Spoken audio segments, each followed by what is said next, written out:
Hey guys, Nic Gregoriades here. Welcome back to Jiu-Jitsu Brotherhood. I wanted to share with you guys something that I consider to be the most important concept in Jiu-Jitsu. It's something that I keep coming back to over and over and over again. In my rolling, this is the main thing I'm thinking about now. You know, there's a lot of techniques I work with and principles I work with, but this is one of those underlying principles that is always at the forefront of my mind when I'm training. At least it's been that way for the last 2 years. And I don't think it's ever going to change because I haven't seen anything more powerful than this. And I call this concept strong shape and weak shape. So what does that mean? You know, in Jiu-Jitsu we make a lot of different shapes with our body, right? So you're rolling and twisting and bending and tumbling and pulling and pushing, and your body creates all these different shapes. There's two that are really important to understand and to be able to use. So the first one, I call it the strong shape, and it basically looks like this. So as you'll notice, I'll start from the bottom and show you all the details. The first thing is that my feet are active and engaged. Not like this, not ballerina toes, active jiu-jitsu feet, right? The second thing, working our way up, is that the angle between my thighs and my torso is small. So as that angle increases, my body becomes weaker. When that angle is taken away, my body becomes stronger. And moving up again, the next thing is that my elbows are glued to my rib cage and my hands are palm up and made into fists. And the third thing is, the next thing is to do with the spine. My spine is in a neutral position. So my head isn't bent forwards, it's not twisted out of alignment, it's just a neutral position. What that also means is that my hips, my shoulders, and my eyes are all pointing in the same direction. That's one of the most important parts of the strong shape. Eyes, shoulders, and hips all pointing in the same direction. And the weak shape is something that I always want to be, the strong shape is something I always want to be in. I want to keep my body as strong as possible in Jiu-Jitsu, right? The weaker my body is, the more likely my opponent can apply his will on me. So I will always keep that strong shape, or as close to that strong shape as possible, no matter what position I am. If I'm playing butterfly guard, if I'm in combat base, even if I'm standing, if I'm on the bottom of side mount and someone's attacking me, again, I'm trying to get back to that strong shape. I would never be spread out like that. I'll be in that strong shape, feet flexed, trying to keep that gap small, elbows pinned against my body, neutral spine, eyes, shoulders, and hips in alignment. I'm always trying to reset to that strong shape. Now, I said there were two shapes that we need to focus on. Strong shape is the first one. The second one is the weak shape. And the weak shape is easy to understand because it's basically just the strong shape reverse engineered. So this was our strong shape, starting from the bottom, feet activated. So with the weak shape, feet deactivated. Then the angle between the torso and the hips is small, so we widen that angle and even widen it right up to there to lying down. And the next thing was elbows against the body, fists made and palms facing up. So we take that away, elbows away from the body and palms facing the ground, hands open. And then the next thing we said is a neutral spine. So now if I turn my head out of alignment, my spine loses its neutral position, so any bend to the spine takes it away from neutral. And then, most importantly, strong shape has hips, shoulders, and eyes in alignment. So if I move them in different directions, now my hips are going that way, my shoulders are going that way, and my eyes are going that way.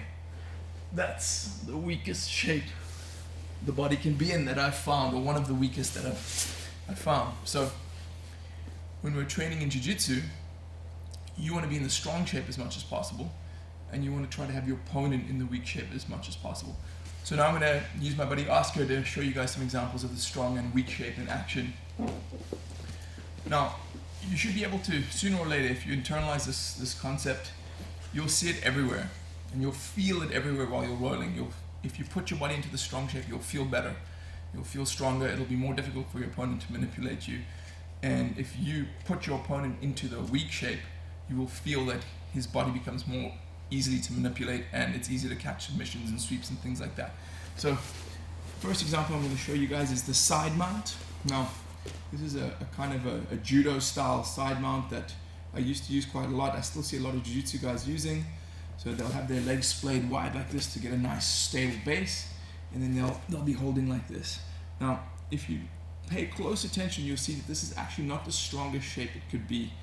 There's a couple of reasons. The first is there's a big space between my thighs and my torso.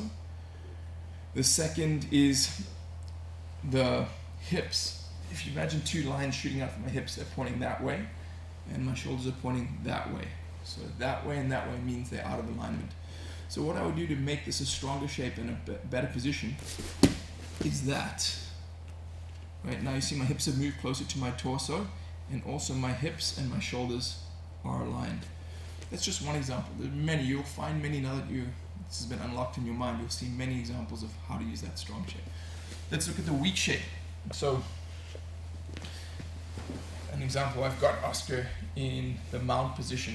Now, one of the classic escapes for Oscar is he's going to turn on his side and get his elbow in here and start the elbow to knee escape.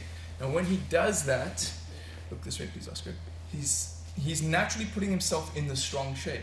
You can see he's got everything he needs, right?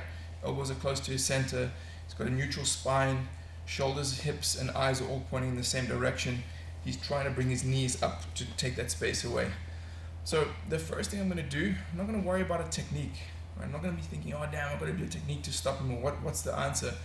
I'm going to just think to myself, okay, he's got a strong shape. What's the easiest way to start breaking that strong shape down? And for me, what I do is just turn his head away. Right? Turning his head away weakens his shape. He starts moving closer towards that weak shape as opposed to the strong shape. And so whatever I do from then is easier. The example I use often is, this is one of the problems I'm trying to solve, is his elbows here between his torso and my knee. And that's what gives him the power to do the snake to start the escape.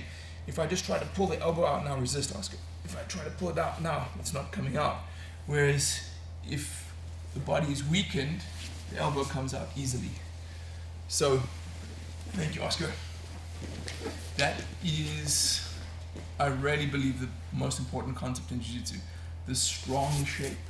This, again, starting from the bottom, feet active, then the angle between the thighs and the torso is small, elbows connected to the body, palms facing up, neutral spine, eyes, shoulders, and hips all in alignment.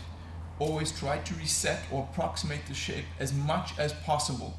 Obviously, there are some times in Jiu-Jitsu where you're going to need to twist or move out of alignment to move or to counter your opponent, but you always want to try to reset as close to this position as possible, wherever you are.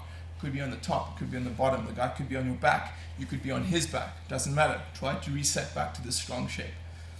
And the other shape, the weak shape, reversing that, feet deactivated, big gap between the thighs and the torso, elbows away from the center and palms facing down, hips, shoulders, and eyes out of alignment.